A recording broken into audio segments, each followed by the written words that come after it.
नबी शरीफ से बाहर निकाला गया, सिर्फ इसलिए निकाला गया कि कयामत तक लोगों को यह समझ में आ जाए कि काफिर के साथ तो नरमी की जा सकती है, लेकिन मुनाफिक के साथ में कोई गुंजाइश नहीं,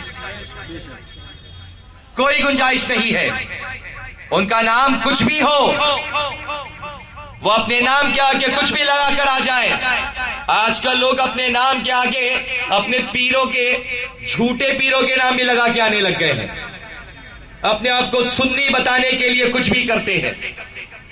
और इतना ही नहीं, बल्कि इनके बड़े बड़े मौलाना, जिनकी बड़े बड़े मौलानाओं की किताबों में लिखा गया है कि मजार पे जाना हराम, चादर चढ़ाना हराम, लेकिन एक हामिद इंजीनियर साहब की तकरीर से इनके खेमों में वलवला पैदा हो जाता है, इनके पैरों के नीचे की जमीनें हिल जाती है। और वहां पर मुरादाबाद के एक बयान के बाद जमीयतुल उलमा हिंद का चीफ महमूद मदनी मेरठ के अंदर खड़े होकर यह ऐलान करता है कि जरूरत पड़ी तो हम बरेलवियों की क़यादत इख्तियार कर लेंगे।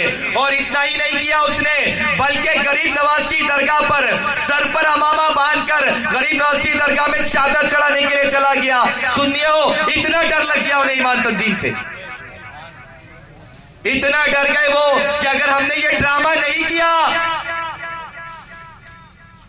तो ठीक उसी तरीके से इन्हें हिंदुस्तान से निकाल दिया जाएगा, मुसलमानों की फहरिस्त से निकाल दिया जाएगा, जैसे कि हस्सामुल हरमैन के फतवे के बाद तमाम वहाबी और नजदियों को निकाल दिया गया था,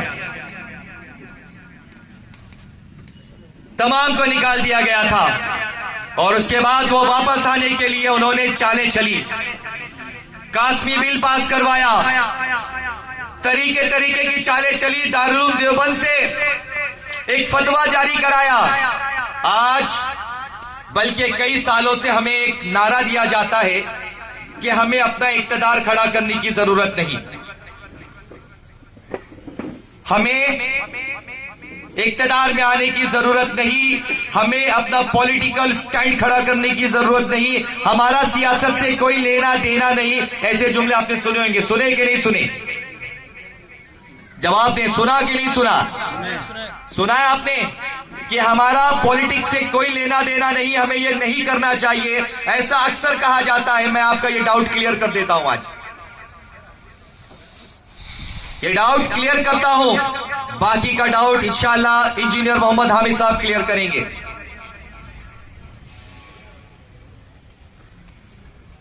पाकिस्तान अलग होने के बाद हमारे साथ इन कांग्रेसियों ने जो सबसे पहला काम किया था वो ये था कि अंग्रेजों के दौर से लेकर यौम आजादी तक, देश के आजाद होने तक, पाकिस्तान के अलग होने तक भी हमारी 33% रिजर्वेशन था गवर्नमेंट में। मुसलमानों का कितना रिजर्वेशन था? सब बोलिए। 33 रिजर्वेशन था, 33% रिजर्वेशन था। नौकरी थी गवर्नमेंट के अंदर, 33% रिजर्वेशन थी नौकरी, कि हमें वहां पर हर तरीके का जॉब दिया जा सकता था। 30% खत्म करके 3% रोका गया। पहला काम किया कांग्रेस ने। दूसरा काम यह किया कि दारुल उलूम देवबंद से एक फतवा निकलवाया गया, और दारुल उलूम देवबंद का फतवा यह था कि हम आज के बाद अपनी कोई क़यादत खड़ी नहीं करेंगे, आज के बाद हिंदुस्तान के अंदर हम गैरों की क़यादत में वोट लड़ा करेंगे, गैरों की क़यादत में इलेक्शन लड़ा करेंगे। ऐसा फतवा निकाला गया, जिसको सुन्नी मुसलमानों के अंदर बहुत जोरों में चलाया गया। मैं नाम किसी का भी नहीं लूंगा क्योंकि सब अपने हैं, लेकिन इतना समझ लीजिए कि सुन्नी मुसलमानों पर इसका असर सबसे ज्यादा पड़ा, और हमें ऐसा लगा कि हाँ ये बात शायद सही है, हमें अपनी क़यादत खड़ी नहीं करनी चाहिए। लेकिन नादानो, तुम इतना नहीं समझे कि मेरे आला हजरत ने जिससे रुकने का हुक्म फरमाया था, वसीयत आला हजरत के अंदर क्या तुमने पढ़ा? क्या कभी हमने वसीयत आला हजरत को समझने की कोशिश की? क्या हुजूर मुफ्ती आज़म के कौल पर कभी अमल करने की कोशिश की? हुजूर मुफ्ती आज़म ने फरमाया था, अपना झंडा अपनी क़यादत खड़ी करो। तो जो लोग ये कहते हैं कि हमारा सियासत से लेना देना नहीं, वो नादान है।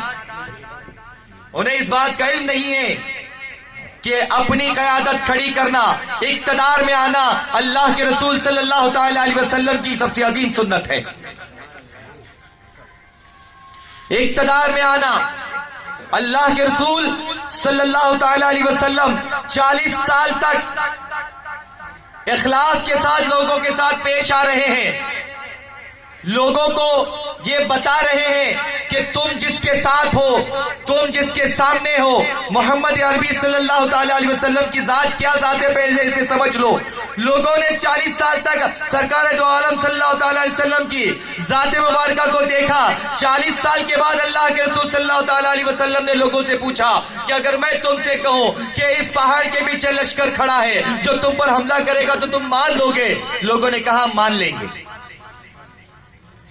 सरकार ने क्या मनवाया? पहले अपनी जात मनवाई। क्या मनवाया? जोर से, अपनी जात मनवाई, फिर बात मनवाई। सुभान अल्लाह। और यहां खत्म नहीं हुआ, इसके बाद तो सिलसिला शुरू हुआ कि लोग जुड़ते गए, इस्लाम कबूल करते गए, लेकिन जब तक हम इक़्तिदार में नहीं आए थे हम पर जुल्म तशद्दुद होता रहा और मुसलमान बर्दाश्त करते रहे, वक्तन फौक्तन जवाब भी देते रहे। कभी सुलह हुदैबिया भी करना पड़ा, तो कभी खैबर करना पड़ा, तो कभी बद्र हुनैन करना पड़ा, लेकिन वो दौर भी आया कि जिन लोगों ने इस्लाम पर बहुत जुल्म तशद्दुद किया था आज उनके घर बंद हो गए थे, उनके दरवाजे बंद हो गए थे, इसलिए कि मुसलमान इक़्तिदार में आ रहे थे। और जब फतेह मक्का हुआ, 20 दरवाजे से मुसलमान जब मक्के में घुसे तो वो सारे लोग कांप रहे थे। ये इक़्तिदार था। अगर इक़्तिदार लेना सही नहीं होता तो फतेह मक्का नहीं होता। फतेह मक्का का होना इस बात की अलामत है कि मुसलमानों इक़्तिदार में आना सरकार की सुन्नत है, तो तुम्हें इक़्तिदार में आने के लिए लड़ना पड़ेगा, जुड़ना पड़ेगा, भिड़ना पड़ेगा, काम करना पड़ेगा और इन वहाबी आतंकवादियों को अपनी सफों से बाहर निकालना पड़ेगा। अगर तुम ये सब कुछ कर पाए तो तुमने खैर उम्मत का काम किया, अच्छाई की दावत दी, बुरी बातों से मना किया। वमा अलैना इल्लल बलाग। अस्सलामु अलैकुम।